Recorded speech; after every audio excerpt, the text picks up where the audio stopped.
Welcome to the Deep Dive. Today, we're getting straight into something I think lots of us experience when learning a language, especially English.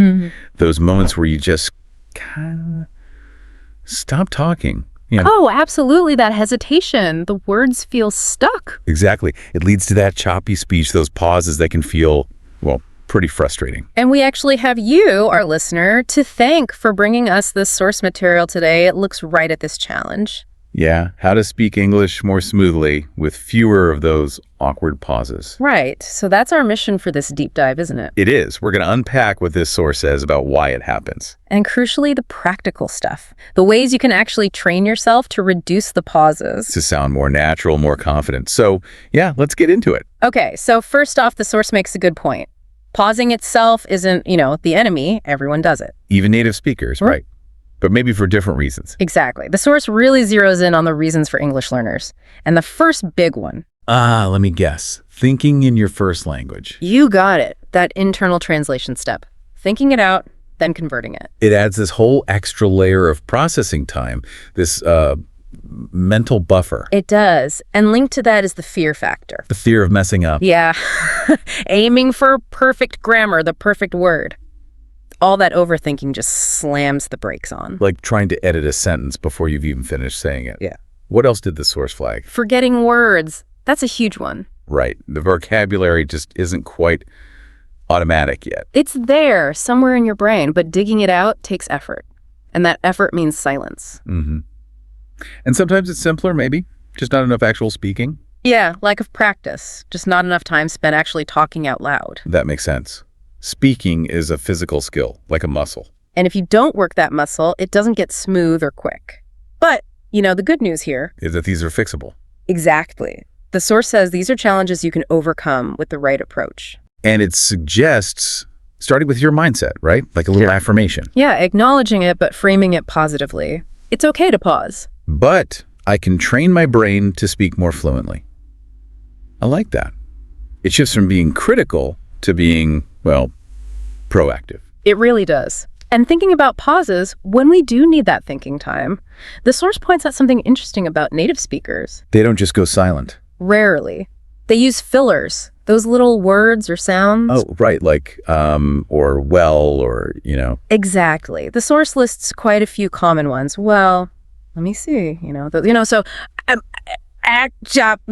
actually, things like that. They kind of bridge the gap, give your brain a second, without stopping the flow completely.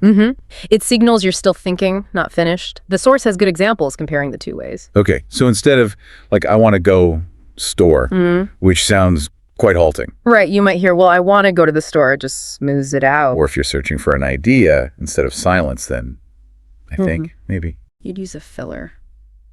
Let me think. I think maybe. That little phrase buys you time. And the source has a really practical tip here, doesn't it? Yeah, just try using one filler. When you feel stuck, pick one and try it. That feels manageable.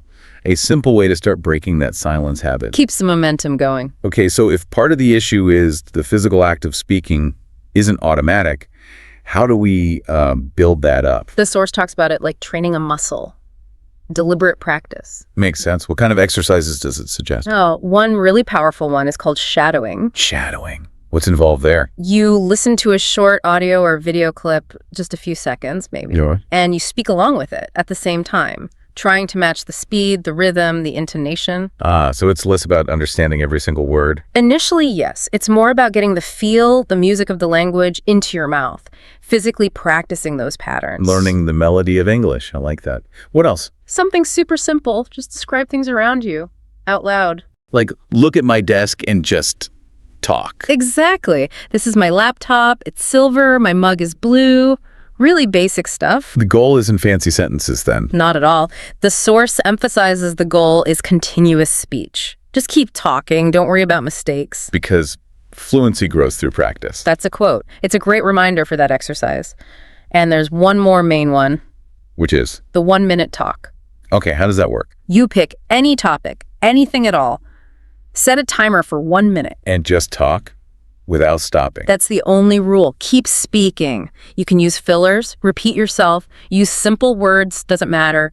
Just avoid dead silence for that minute. Wow, that sounds like it would really push you past that freezing instinct. It builds that speaking stamina, Yeah. so that covers the physical side. But what about the vocabulary gaps? Right, not having the word you need, which causes a pause.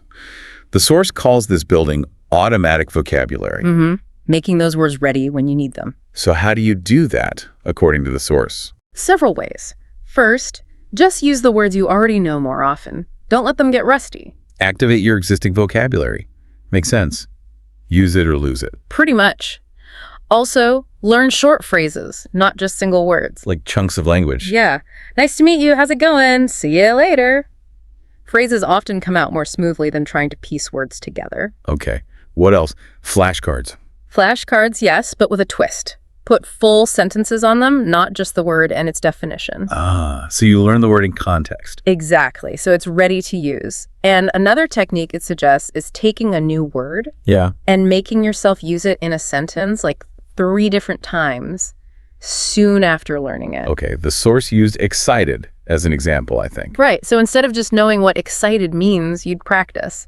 I'm excited about my trip. Okay. Then maybe she's really excited to see the movie. Different context. And are you excited for the weekend? Using it helps it stick and become more automatic. So doing that consistently makes words easier to grab in conversation. That's the idea. Less searching, less pausing. Which brings us to maybe the biggest hurdle the source talks about. Let me guess.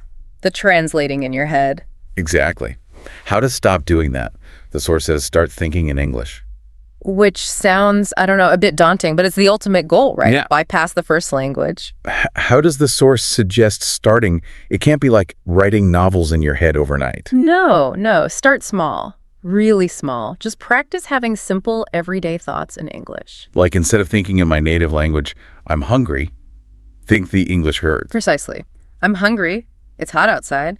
I need coffee. Where is my bag? Simple internal chatter. Just narrating your basic needs or observations to yourself. Yeah. And the source has a specific challenge too. Oh, yeah. Next time you're walking outside, try describing what you see and hear in simple English sentences, even just in your head or quietly. So like, that's a red car. The man is wearing a blue jacket. I hear music. Exactly that, just narrating your surroundings. The source says this practice helps build a fluent thinking brain. Creating that direct pathway to English. Yeah, making it more of a default setting over time. Okay, so we've covered practice, vocabulary, thinking. Yeah. But the source also stresses something else, right? Confidence. Hugely important. Fluency isn't just mechanics, it's also about feeling able to speak. And it gives some mindset shifts, statements to repeat. Yeah, really powerful ones to counter that perfectionism.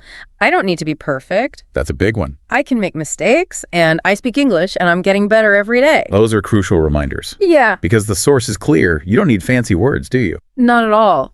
Rhythm, practice, and believing you can communicate are key. Simple words are fine.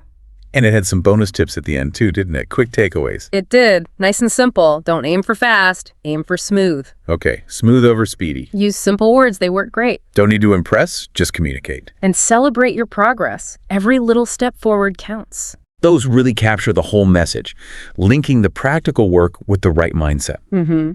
So looking back at the source material you brought us, this deep dive, we've looked at why we pause. Right. The translation, the fear, the vocabulary gaps, lack of practice. How to use fillers strategically, like native speakers do. Those specific exercises. Shadowing, describing, the 1-minute talk. Ways to make vocabulary more automatic. Using phrases, sentence flashcards, the 3-sentence rule. The really big one. Shifting to actually thinking in English, starting small. And finally, that crucial role of mindset and confidence. Giving yourself permission to be imperfect. It really does all come back to that core message from the source, doesn't it? Yeah. Fluency isn't magic. It's the result of showing up and doing the work consistently. Daily practice. Which leads us with a final thought, something the source makes you consider. How does that simple, consistent act of deliberate practice, focusing on smooth delivery, using words, shift your internal thoughts, how does that actually change you? How does it shift your identity from someone who's learning English? To someone who simply speaks English.